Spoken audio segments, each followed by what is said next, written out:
Hey, Elliott? Hi. Hey, what's going on?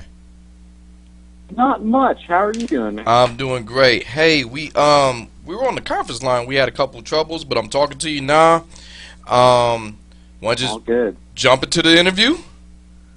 Why not? Let's do it. All right. Hey, I know I've done my homework on you a little bit, and you are a YouTube guy at heart, and then you crossed over. I will say this.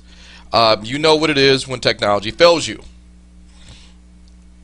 Yeah, I'm like a YouTube guy who got dressed up as a stand-up and then still does YouTube. Hey, I'm glad you brought that up, man. Congratulations on the special. I got a chance to sit down and like really get into it and watch it. I love that special. Mainly, You're being very sweet. Thank you, man. It's a weird one, so I appreciate you saying that. and that's why I loved it. What made you want to film at a deli? What made me want to what? I'm sorry? Film the special at Canters Deli. Oh, dude, I go there a lot. Like, I used to, it's kind of a place I would do a show at, and then I would go just sit and drink in this little dive bar. And it always just felt like that weird kind of old Hollywood thing that she very much loved. And then the director, Sharon Everett, suggested it as a location and mentioned that it had been around for forever. And I was like, okay, if they're down for that, we'll go for it. And they liked the idea, and they were very accommodating. So I was like, all right, cool, let's do it. Hey, I'm glad you did it because it did seem, all right, first off, it seemed weird because, you know, you're walking past people, they're eating the pastrami sandwiches, and you're hugging them, and everyone's having a good time. And then a comedy show breaks out. I'm like, wait, what? And then... Yeah, out of nowhere. When you settle into it, it was a great special. I'm Thank glad I you, got man. a chance to kind of see it because seeing you doing stand-up, I'm used to seeing you on YouTube. All right, let me back up. And at Sure. any given time, I hit a subject that is a sore subject that you don't want to talk about, just tell me. Like, here's sure. Yeah, where... I doubt that'll happen, but thank you. All right, here's where I became a fan of yours. And Okay. I could pinpoint the time where I was just like, oh, I like this guy. It was during the Revenge Body episode that triggered the divorce. Yeah, man, that was a very surreal experience. That it's difficult to watch the special back because it's uncomfortable. But that was the whole point of doing it in the first place. So I'm glad that resonated because I figured I would end with it because it was the most like uncomfortable thing to talk about. So I was like, let's tear that Band-Aid off and see what happens. I'm glad you did that. We're going to jump into that a little bit. But I became a fan of you in that episode of Revenge Body, right? Because for 30 minutes, I got fed endless propaganda of why you're a piece of shit. If you ever watch this episode, you get feed, like, here's what I'm watching this, I'm like, this guy isn't that bad. This guy isn't that bad. Like, it's so one-sided, where I'm just kind of like, wait, Khloe Kardashian is against her, automatically. Yeah, I admit, my man probably made some mistakes, but he couldn't be all bad. And then you get towards the middle/end of the show, and you got to sit there, you got to like listen to this, and I'm just kind of like, I'm not picking sides, and I'm not saying anything. I hope I'm not saying anything derogatory. That's not my intent. But I'm watching this, I'm like, she's not funny. She's not like, I'm watching you. You're just reporting at this point. You're reporting the thing you're mad at. If we're in a comedy setting, I want some punchline, not the Khloe Kardashian forced laughter. And then, you know, to like that, their like dagger in the heart of you was essentially giving you credits. So yeah, it was very surreal. Immediately I went on YouTube and I looked up Valley Folk and I looked up your stuff as Sword and I looked up all this stuff. I was like, oh, this guy's fucking hilarious. Oh, thanks, man. I really appreciate that. Yeah, dude, my favorite Kardashian is Khloe. So, I was like, dang, of all the ones, I'm always like, she's hilarious. And, now this is happening. But, yeah, man, I very much appreciate that. I'm glad it's over and done with. But I've heard that, dude. When it was done, I did a show in, like, Seattle, and I had these people come up to me at the end, and there's these two, like, middle-aged women, and they were basically like, do you know where we know you from? And I assumed it was from internet stuff and Valley Folk and all this, SourceFed, all this crap. And I was like, maybe the internet. And they're like, no, we saw you on Revenge Body, and we got curious, and so we came to see you. And I was like, I apologize. I was like, I'm so sorry, like assuming they hated me. And they were like, no, you seem like a very nice person. And I was like, well, thank you. That's the best compliment you can get as a comedian, is to hear you're maybe a very nice person. Yo, but that's what I got from this. I was like, watching that, because I was my wife put me up on Revenge Body, which I immediately called that show full of shit. Like, yeah. The elevator pitch, I'm like, wait, let me get this straight. You're going to heal years and years of trauma by working out? No, I don't see that happening. Yeah. Then I watched your episode, and it was like conviction. I was like, immediately, right before I looked up your stuff, I yelled the phrase vindicated, and immediately got on my phone. And that is now like a running joke in this house. Whenever you are successful, or you stuck your heels in the sand, you just stand up and yell vindicated, and now that's a running thing in my house. So when the opportunity to talk to you about this special, and seeing that you reference that in the special, I'm like, yeah, I got to bring that up. Yeah, I mean, it kind of felt like the purifying fire, too, where it's like, just get it over with. Here we go. And now I never, once it's done, and everyone can move on and have a good day. Yeah. All right. I don't want to keep talking about that part of it. I want to talk about more things, because not only we both brought up Valley Folk. Like, you guys just won the first season of Bring the Funny. And yeah, crazy. That's super crazy. Let's start with the least craziest thing about this. How were you able to? And this by far is the least craziest to me, anyway. You could probably disagree. You're you. You cultivated your audience on YouTube, so you can target almost probably to the person. You can make a joke for a guy named Carl, and you're doing comedy on NBC, which is more broad, diverse. People can pick and choose what they want to see for network TV. How was that experience, taking something that's so niche and giving it to such a broad audience? Great question. Holy moly. I would say, I guess we had it really easy, because the Valley Folk is a viewer-supported thing. So we all have jobs, and we get to go to an office every day and make funny videos, because there is this core audience of people that are like, yeah, do your thing. Like, we trust you guys to make funny stuff. And so it was like, we couldn't like alter ourselves too much for the big, quote unquote national audience, for America, yada, yada, yada, because if we deviated from what our people know that we are, they would see that and they would be like, well, what are you doing? And so basically our whole MO was just to make as much stuff as possible that our audience would also find funny and be able to root for. And we didn't do it in like a strategic way. It was just like, this is what makes the most sense, and it makes us feel good about doing the show. It's the first season of the show and they're figuring it out. And so to kind of have them as a guideline, this kind of cult-like audience, allowed us to be like, all right, let's just be true to them, be true to what we want to do, and take this whole thing as a joke, because it's literally called Bring the Funny. Like, no one should have been taking it super seriously.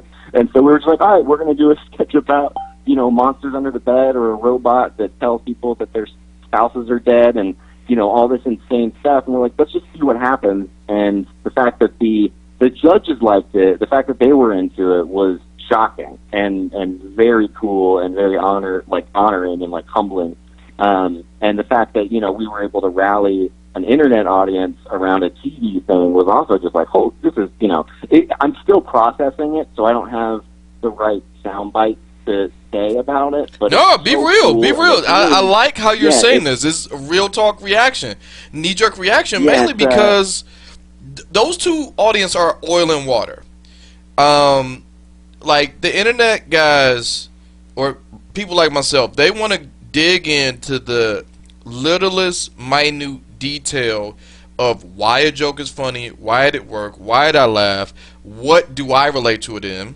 Meanwhile, your network TV people, excuse me, I want to say this, and I want to say this kindly, network TV in the summertime, your background music, I'm sorry, I don't mean to offend, but usually this is the time network TV starts kicking back in gear, the late September, early October.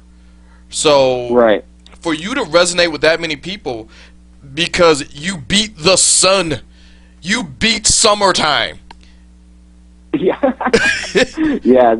That's kind of when we were taking it, you know, because we do overthink things and we get neurotic and we get like, you know, let's what if this happens and this happens and what if this comes off stupid and is this offensive and all that crap, and it's like whenever we would go down that rabbit hole, eventually it would just be like, hold on, this is a network television show, which is very cool, but it is in the summer and it is at 10 and it is the first. It's like we were kind of like, okay, let's not, you know, put all of our eggs in this basket. It's not that it's not important and we don't want to win, but when we do that, it's like, oh, this is like, it robs us of being able to just take it loosely and be like, all right, let's, you know, experiment with it. Like, what a weird opportunity. And to have such a weird opportunity and then also have people that are, you know, I'm working with that are like, let's all just make something really stupid, like as stupid as it can possibly be, and see what happens. And the level of stupidity is what I'm most proud of, I think. All right, that's cool. Now, one thing I noticed in the stand-up special, because you're not classically a stand-up, you're more sketch. You fit in different boxes. I will say that. I'm sorry. You seem more comfortable in this special, other than some stuff that you have on YouTube where I don't know if you were just starting. You felt very at home with the special. So I'm very curious, what do you get out of stand-up that YouTube doesn't offer, sketch doesn't offer, and vice versa? Oh, man. Another great question. Holy crap. I think we try. Yeah, it was amazing. It's such a, I'm like, I wish I had this is like an essay. Like I have to give you an essay on it. No, just speak from your heart, man. It's a ramble. But yeah, it was, I guess I guess most distilled answer would just be that like stand-up is my playtime. It's my way of like, you know, I get like real deep thinky and I get real in my head about stuff, and then I'm like, if you can talk about this stuff that people aren't talking about and experiment with it, then I think that has a lot of value. And it's harder to experiment with sketch on the internet because you're going for views and you're going for a brand and you're going for a style. And with stand-up, it's like, you know, this is, maybe it's not, you know, it's not set up, punchline, but there is this element to it that it's like, you get to see people in a more raw form, which is why I like the fact that the whole thing is done in one take. As sort of weird as it is, because it doesn't look like a normal stand-up special. But like the fact that it's almost kind of uncomfortable is kind of plays into the whole theme. And I don't know of many avenues that you could take where you could do that level of just like weird, raw messiness, and then have it still like have substance. You know what I mean? Oh yeah. Now, I mean, a follow-up question to that one. Is it, and this is where we get a little bit crazier, and the deep dive goes in. Is there a difference between Elliott Morgan's? Are we seeing the stand-up Elliott Morgan? Are we seeing the YouTube Elliott Morgan? Because in essence, they're two different people. Mainly because YouTube, you're not you. You're a character. Right. You're, or at the very least, a turned up version of yourself. You're Yeah, I think you're saying it best. Yeah, it's all accurate, but the stand-up version is when I get to not be. I mean, ironic as it sounds, like I don't have to be this kind of cynical, like this is like I'm the witty whatever. Like with stand-up, it can be a little bit more vulnerable, a little bit more raw, and so it's just I think a broader scope, even though it's all in a dive bar. Yeah, and you said little more vulnerable, man. In this special, we kind of touched on it earlier. You went down some very hard roads in your life. Were you okay with sharing some of these life stories? Because they're public domain now. Yeah, once you say it, you can't unsay it. Yeah, I mean, we'll see. It's kind of one of those things where it's like, I know that what led me to having all those stories was ultimately a result of being very reserved and being, trying to be everything for everyone. And so the catharsis of being like, here's all the crap, like, here's all the stuff that I feel like, I haven't been able to say, and it's so stupid, and it's so cringy and weird. Here all of it is, because I know that all the darkness that I'm talking about was ultimately rooted in being reserved and being quiet. Now, as some time has passed, I'm back to being a little reserved, and I'm trying not to spill my beans all the time or spill my guts. But I'm finding that nice happy medium. So I think this special is like the extreme of being like, here's everything, and if you hate me after this, deal, totally get it, but at least it's done, and I don't feel like I'm chasing some kind of persona online anymore. That's good, because I'm glad you have that sensibility, because one of the things I love the most is stand-up comedy. I am not a stand-up. I like watching stand-up comedy. It's just, this is something we got grown up with, but it seemed lately is under attack now because everyone wants to have some type of blowback or be offended. And I'm glad that you took that stance, because honestly, how do you argue with someone else's life experience? Yeah, I mean, that's kind of my MO. Like, if you're self-deprecating, there's not going to, I don't think there's going to be any movements that are like, Elliott can't make jokes, that it's offensive for Elliott to make jokes about Elliott. So as long as I stay in that lane, I think it's pretty good. I also just think it's more fun to talk about your own screw-ups than to be like, this person or this whatever. Like, I enjoy that more. I think it's more authentic for the audience to see. I think it's better for the comedian because it stretches them a little bit more. So yeah, it's a weird situation with all that stuff, and I don't know how this special will play into that narrative, if at all. My hope is that it doesn't at all, and no one freaks out about anything. I don't know what they would freak out about, but at the same time, you never know. So it's also kind of exciting because it's like, we'll see. Maybe people will lose their minds over something, and that's totally fine. And like, I don't see how they would do it, because here's some of the things you talked about. I'm not giving away anything. I want everyone to watch the special. You talked about Very going cool. in a super religious family in Florida. You worked at an animal hospital. We talked about, being engaged at a young age and getting divorced on national TV. Being goofy at Disney World. I don't necessarily see where anyone can get mad at that. You will really have to try hard to do that. Now, yeah, I definitely wasn't going for any kind of. There was no attempt on my part to be like scandalous beyond just talking about the scandalous stuff. There was no like. However, I will say this: I can count on 2 people out of your entire special that may have something to say. One, yeah, sure. 2, and I don't want to spoil this because it's hilarious. The mystery celebrity I know that you talk about, the Tinder joke. Okay. So I wish I'd have changed your name, but I did not. No, I'm glad you didn't, because of this. Because, okay, let me step around this because I don't want to give anything out. You were the host of the Lip Sync Battle pre-show. Yes. And you gave a story, which is an awesome joke. Now, one thing, and this leads to another question that has absolutely nothing to do with that premise. When you are the host for a lip sync battle, you probably will see something strange outside of the joke you already see. So have you seen other people doing things? Maybe they're warming up, they're stretching, a lot of movements, trying to lip sync. Did you see something else that you're willing to share that was just kind of like, all right, that was crazy? No one will, if you wrote your experience down, no one will believe your story because that thing is so crazy. I don't exactly know what the question is that you're asking, but I mean, it was very fun to watch everybody operate on that show. I don't know if that is any kind of answer. No, that actually is an answer. Like, what did okay, because the show itself is a lip sync battle. You're battling, but you're not really singing. You're just picking a song that you like, that kind of sort of that you just like performing to. But at the end of the day, you guys are performers. So I was always curious, before the show, do you see somebody warming up?